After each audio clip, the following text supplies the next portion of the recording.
Invincible Season 4, Episode 6 review. Let's get right into this.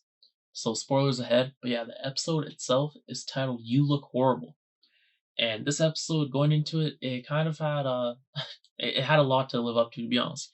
Because episode 5 was, yeah, that was a banger, okay?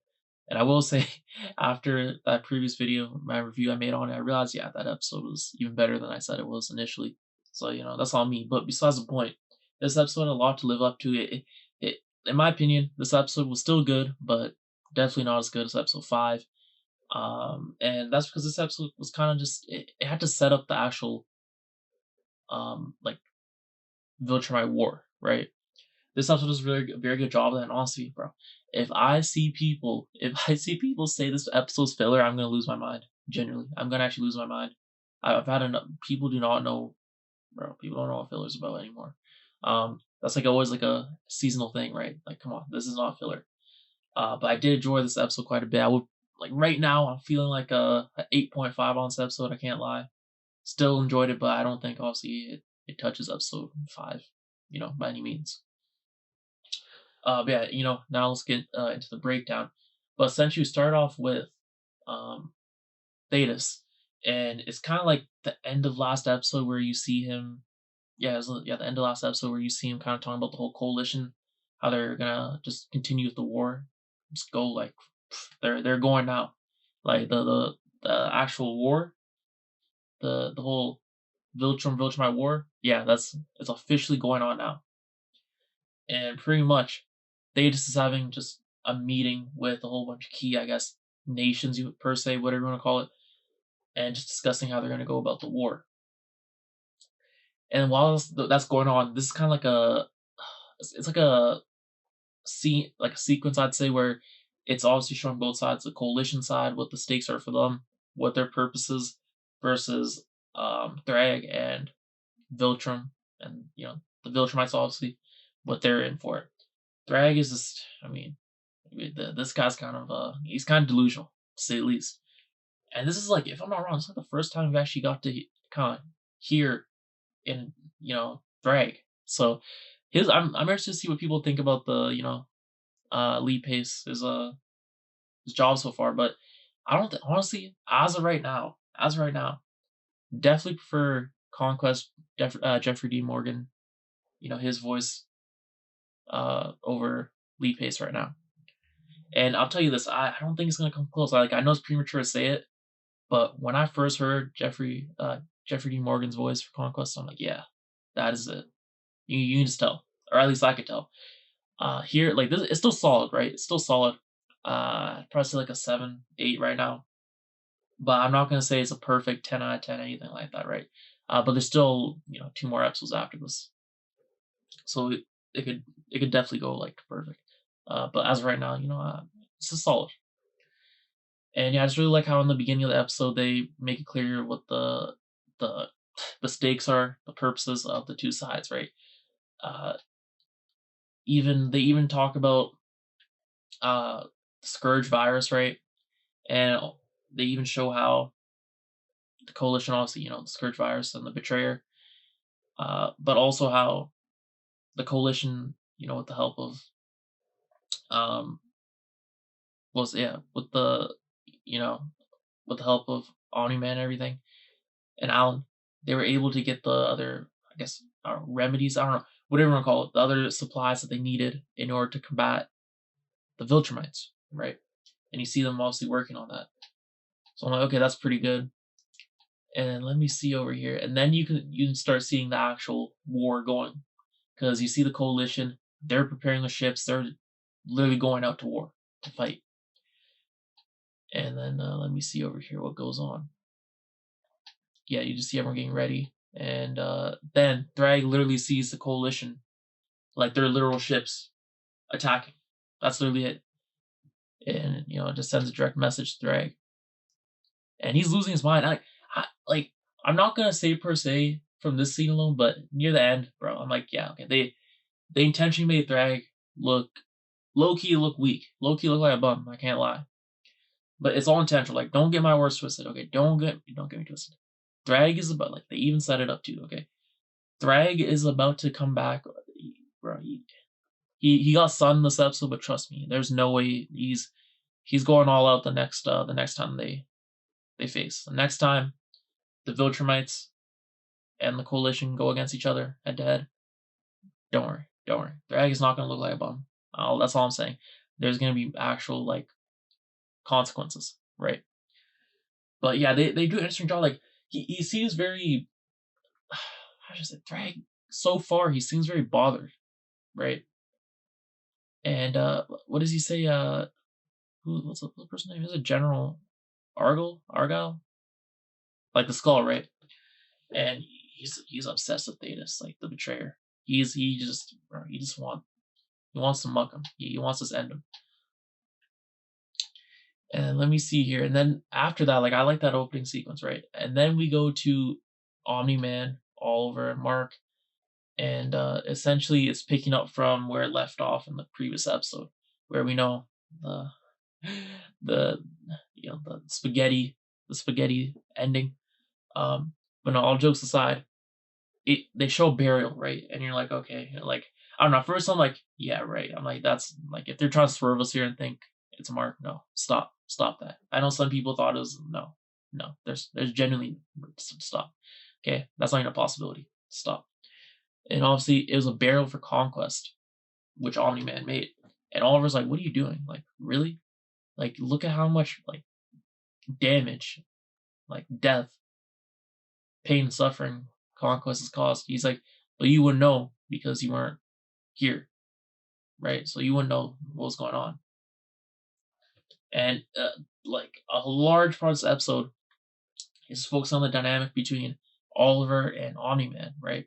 Because we've seen ever since Omni-Man obviously came back to Earth that, yeah, like his relationship with his sons is bad as it is, but at least with Mark it's somewhat like somewhat cordial. Whereas with Oliver, it's bro's dead. Like up until like a certain point in the episode, it was just dead, right? But this episode does a good job of just like I don't know if you want to say it's filler, just because it's like just because what you see in this episode is Oliver and Omni Man, pretty much they're forced into bonding, right? And this is the best way to do it. And I hate to be like, this is not filler, okay? This is actually building the characters, because by the end of this episode, you see Oliver not having actually resentment for Omni-Man. He actually kind of sees him as his father again, right? Someone that he should look up to. And the only reason this happens is all because of Mark almost getting killed by Conquest. That forces Omni-Man and Oliver to literally work together. They're forced to stay on that planet for 2 months, and every day they have to obviously find food, right? Eat, and also feed Mark and stuff like that. So from like day one, obviously things were rough. Oliver didn't want anything to do with Omni-Man. He just kept on like violating him verbally. But then by the end of it, you see slowly but surely that they start training as well together. And Oliver obviously is also getting better. He's getting stronger because of his training with his dad Omni-Man, who's just hella strong, right? What can I say?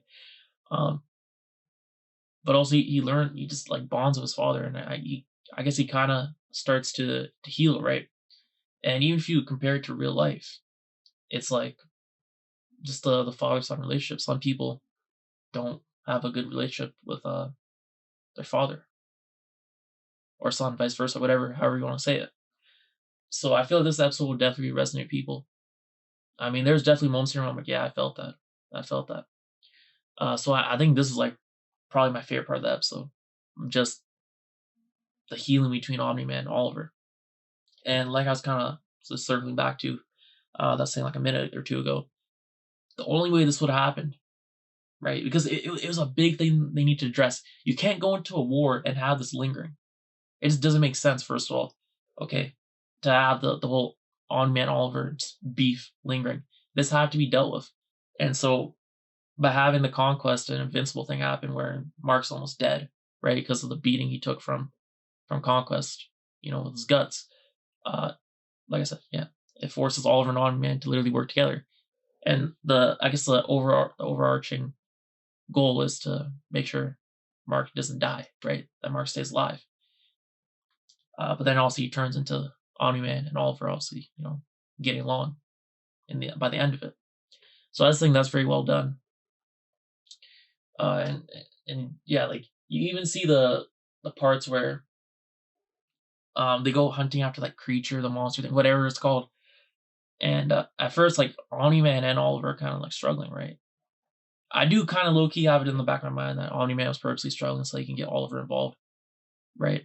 But that's besides the point. It doesn't matter. But you see them slowly but surely like getting better, more strategic about it, working together better.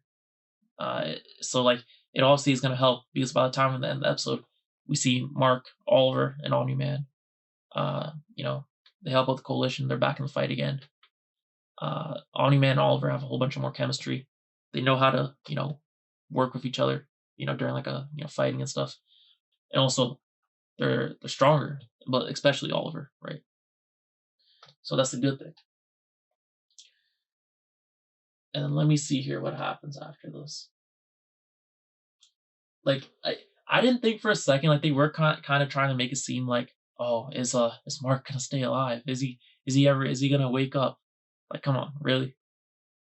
Who's falling for that? Who's genuinely falling for that? Okay. And let me say this: they also were showing the two Viltrumites. I forget the one dude's name, and then the other dude's name I think is Lucan. Lucan, Lucen.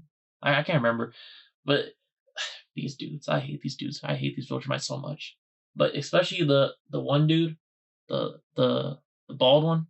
This dude, like I said in my previous review, this dude every season, this guy, we see him. Okay, and obviously this season's way more because of the whole Viltrumite war. He just pisses me off. He's probably my number one most hated Viltrumite as of right now. This dude's so annoying. Genuinely so annoying. I wish he got signed up, but no, he didn't, unfortunately. He's still alive. He's still alive. Absolutely ridiculous. But yeah, they pretty much get commands from another Viltrumite, like the second highest one. I forget the guy's name. Was it Kradd, whatever his name is. And he's like, I'm redirecting you guys. Forget about the Conquest thing. Forget about everything else.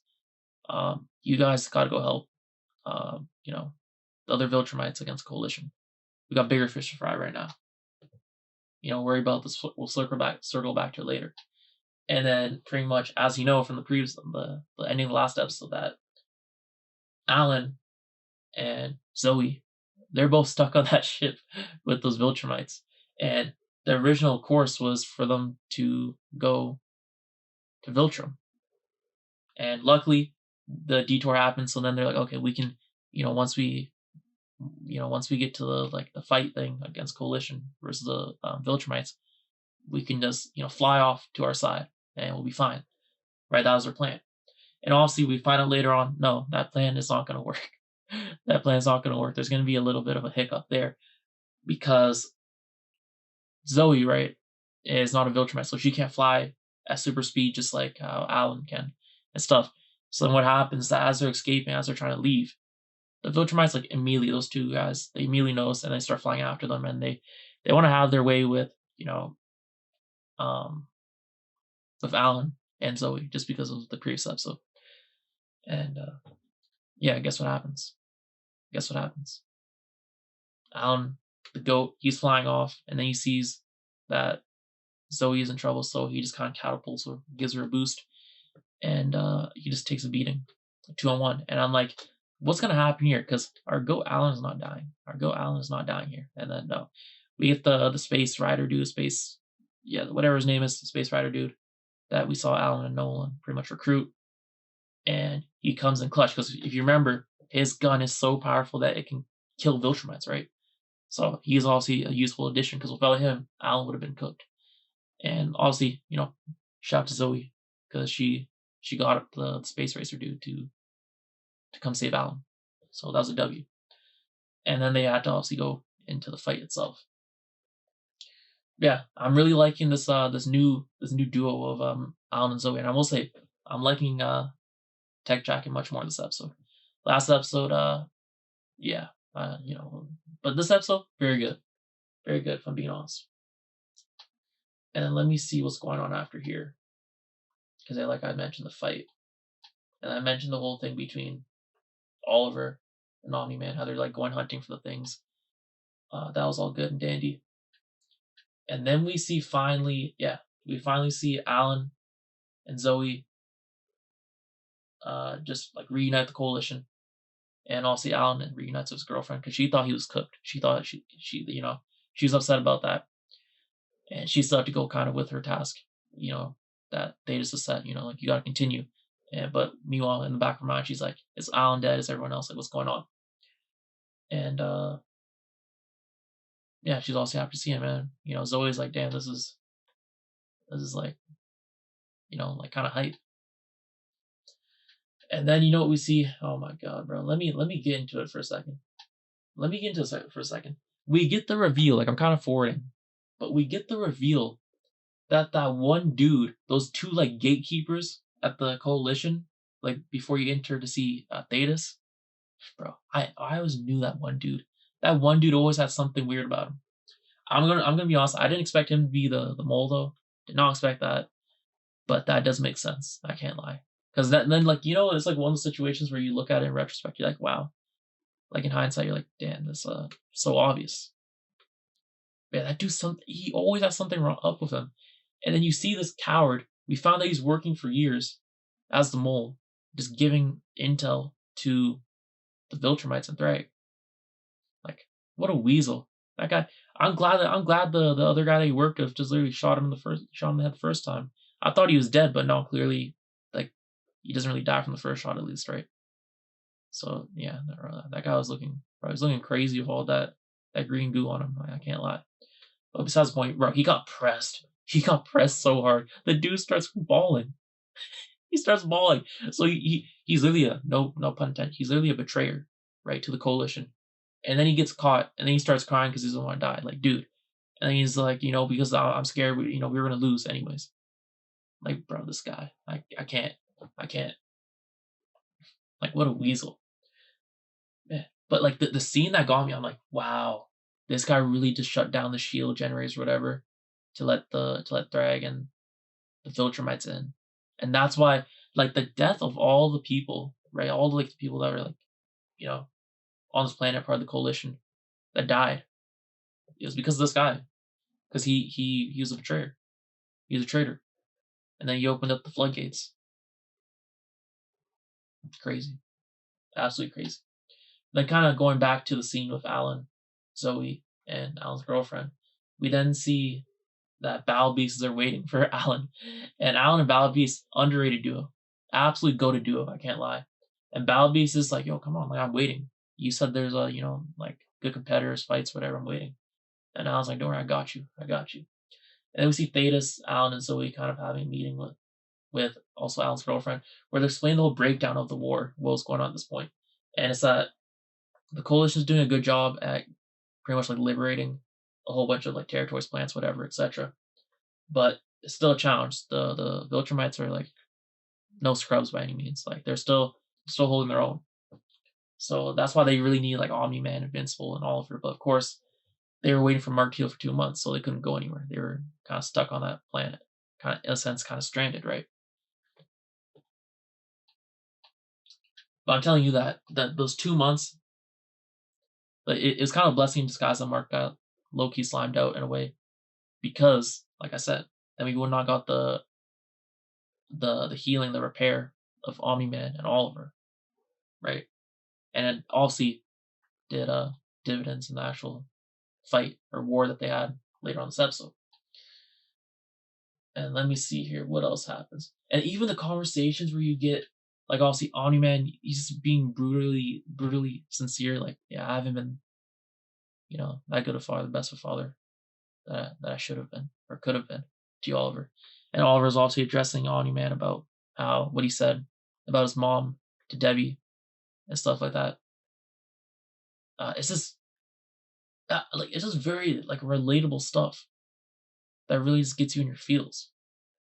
And then even I mean, especially the part where, like I said, they talk where Oliver like is furious at Omni Man about what he said about his mom. So he's like, you didn't even care about her and stuff like that. And then Omni Man says, on that planet, you're like the way they kind of like dealt with like forgiving people was different. Like it was way quicker and stuff like that.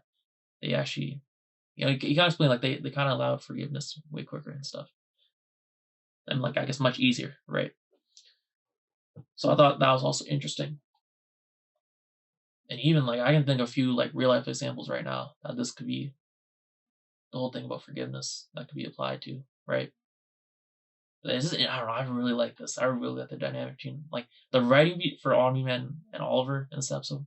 Peak, peak. And then let me see here what's going on next. And then you see kind of like we kind of get like a nice little needle drop here. And bro, this song is a banger. I can't lie, the song's a banger. But besides the point, we get Omni Man. Was it Zoe? Like a whole bunch of other people, the coalition, going and liberating planets, and we're actually seeing them liberate them, right? The needle while the needle drops ongoing, and they're fighting off like the designated Viltrumite or whatever it is at each planet, and it's going swell. I can't lie, it's looking like it's going very well. And let me see what goes on here later. Then we go back to Thragg, and his right hand man is kind of like telling him like, no, you're not making the right moves. Loki was telling him that, and then he got put in his place. And then he's like, pretty much like, yes, master. But Thragg is like, what? Thragg's like, why are we getting washed? Why are we getting washed so badly? Like, what is going on? Like, this shouldn't be happening. So he's rightfully frustrated. And then he's like, I think he goes on about the betrayer again. Like, he's just absolutely triggered. Like, he just can't stop thinking about the betrayer. He's just livid. And then we see a scene between Omni-Man and Oliver. And there even was a moment earlier in the episode where we see that Mark, he's like dreaming, right? Like he's talking, whatever, but he's not actually like awake. Like he's not actually conscious. He's still dreaming. So then Omni-Man's like, oh, it's only a few more days, and that's when I knew. I'm like, okay, he's definitely gonna wake up when Omni-Man and Oliver are like go out and do something, right? Whether it's like hunting, whatever. And guess what? That's what happens. Then Oliver and Omni-Man come back to the base, and they see that Mark is gone, and they see like the big, puddle of blood. And then guess what? They go fly to where they thought he'd be, and yeah, he's at like the burial of Conquest. And there is kind of I don't know if it was intentional. I don't know if I'm overthinking it, but there's a subtle detail in this interaction between Omni-Man, Mark, and Oliver for like the first time after Mark wakes up, and it kind of seems like, I mean, you can't really blame him, but I don't know if it's going to play a bigger part or not. But it seems like Mark is also forgetful of things, kind of like, I don't know if he has a concussion, like, or something, but or like CT, like something like CT, like you know what I mean, like those type of effects. I don't know if I'm overthinking it or not, if I'm like reading too much into it, but I wonder if that even like if it's gonna play a role or not, or maybe I misread it. That could very well be it. So yeah, I kind of picked up on that. But you see, Mark, he's obviously, I mean, he's actually even worried about Omni-Man. Like at the end of the day, that's still his father. He cares about his father. So like yeah, like a big theme of this episode, family. And I mean, yeah, it was a heartfelt moment just seeing Mark alive, like like conscious again, back up and moving, and also him with his beard, and even Oliver, because he the way he ages, he has some stubbles now as well, and Omni Man has his like look from, what was it, like season like 2, I'd say.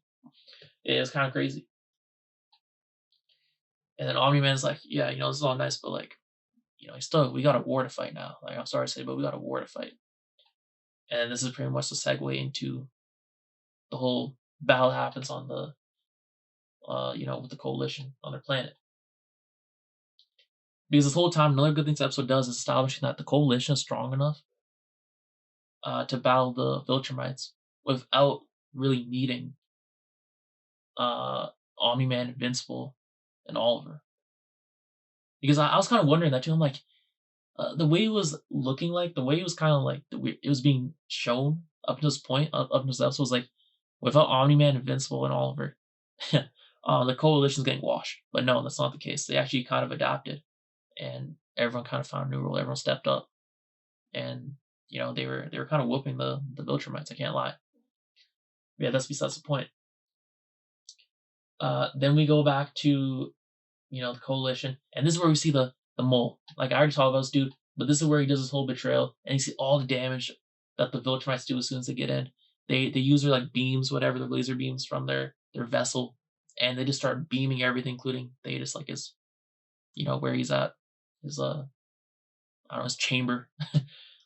And like you see so many people die like brutally too. It's just it's very sad, right? It is very sad. Like, oh man, even now thinking about talking about it, it gets me upset just seeing that many people die, right? That many innocent people die.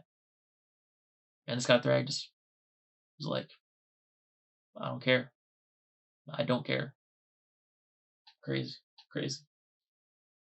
And like it's a surprise attack, obviously, because they're not expecting someone from the coalition to be a betrayer. Bro, this guy Thragg. And then he sends out he sends out a whole bunch of Viltrumites. We see like the main ones, right? And then Alan, Zoe, even Thaedus, he has to fight. He has to fight that, like, the henchman, the main henchman of Thragg. Man, it's kind of looking good. I can't lie. It was kind of like they were fighting the Viltrumites off well, but the problem was all the other damage that was being done at the same time. Whereas like the normal civilians couldn't really do anything. That's what really made it like that. And then obviously the beams as well. It just took down like so many structures, right? Like the infrastructure is cooked now. Okay, that's what I'm saying after this. And it got to the point where it's like, okay, this is looking overwhelming for the coalition. And then guess what? Then Omni-Man, Oliver, and Mark made their triumphant return and start aura farming. I can't lie, they start aura farming with their with their with their new looks per se, whatever you want to call it. And yeah, even Alan's girlfriend, she's spooked when the attack initially happened. She's like walking around, she can't believe this. Like she's getting like lightheaded in a way because of like all this carnage that she's seeing, all this life that is now turned to death. Because she knows these people too, like they're good people, and now they're dead. And then it's even worse when you find out later on that it's because of someone that's on your side, someone that's close to you. Crazy. I do find crazy that Alan was ready to slime out the other dude that like worked with the mole. That was kind of crazy. Man, like you even see like another instance here where Zoe is fighting a Viltrumite, and then Alan comes in clutch again. Alan just W-mans. Alan's just a W always. Alan can literally do no wrong. And then yeah, like I said, On-Man, Oliver, and Mark come in, and yeah, Mark and Oliver, they take down the vessel, and then Thragg, I'm like, bro, Thragg's getting washed. This dude Thragg is like, when I saw them take the vessel down that easily, and then he was in it, I'm like, bro, like this guy Thragg. And then you see the skull as well. Was it Argyle or whatever? I'm like, this guy Thragg's a goon, but it's purposely done like this because then he's gonna get his lick back, and it's gonna be absolutely devious. Because there's no way, there's gotta be at least one major death. I can't lie. That's the way it's looking like. But that's besides the point. Then we see, let me see. Yeah, then we see like the coalition. They start dominating again. To the point where Thragg is just like, yeah, he just calls the Viltrumites out. And they did. They're regrouping. That's what they're doing. And that's also the plan they find out from the mole that Thragg is calling all the Viltrumites. So even like the ones that are like the defenders assigned to each planet, whatever. He's calling all of them to go to Viltrumite so they can have like a big final battle. Right? And then pretty much the plan's then set by the coalition that we gotta go hit them first, hit Thragg right now while he's vulnerable before the other, reinforcements come in. Because then, we're not gonna get as good of a chance. Like this is our best shot right now while he's presumably weak. And even the shot that they show of all the Viltrumites, like Thragg and everyone else, just flying away, they look pissed. Okay? Because they did not they expected to win and then they got washed. So yeah, we're definitely gonna get like it's like they literally said it. They're gonna go the coalition going to Viltrumite and we're gonna get the big battle. So that's very cool. So they set up the next episode, presumably. But still all the damage is done, like yeah. And I even like the scene where you see like most of our main characters, pretty much all of them, just like stopping the vessel, just like throwing it up into space. Because they didn't want any more damage to be done, of course, because enough has already been done. So I did like that. And you see all of them like in space aura farming. That's also nice. And then let me see here to end. They do a little gag bit, right? Where obviously in the end of season 3, in the post-credit scene of the final episode, we see that okay, Conquest, he's not actually dead because, you know, Cecil saved him, right? From my memory. And then here, also, Mark killed Conquest. Okay, there's no answer or buts about it. But this post-credit scene teases it like, oh, could he be alive like last time? No. Okay, they baited it. So that was pretty funny. I can't lie. Yeah, I'm very excited about it. But if the rumors are true about episode 7, apparently it's a backstory for Thragg, which I don't mind, but I know people are going to complain about that. But I do feel like it is necessary for Thragg, because as of right now, we don't know much about him. Besides, he absolutely hates Thaedus, right? The betrayer. He just wants to be like a conqueror, right? What else? He's a leader of Viltrum and the Viltrumites. I mean, that's about it. That's really about it. So I want to know more of his origin story, and if that's true, episode 7 is mostly that. I'm honestly happy with it. As long as it's interesting, I'm down. That's all it is. Yeah, overall, enjoyed this episode quite a bit. That's like 8.5. So, don't hate on me. That's still really good. But obviously, I think it's a step down compared to last week's episode, because that episode's too good to where no matter what the next episode that dropped was, it just wouldn't be as good. It just couldn't live up to that. So still a good episode, but yeah, the episode 7. I think that I really like the backstory one. Like if the backstory, the Thragg backstory episode, if that's true about episode 7, it could be probably a 10 for me, because I like the one that we saw in that episode 2 of the season with like young Nolan, right? So it has a lot of potential. I'm excited to see. But anyways, let me know think down below about this episode of Invincible season 4, episode 6. Have you seen it? Did you like it? And what do you think's gonna happen in the next episode?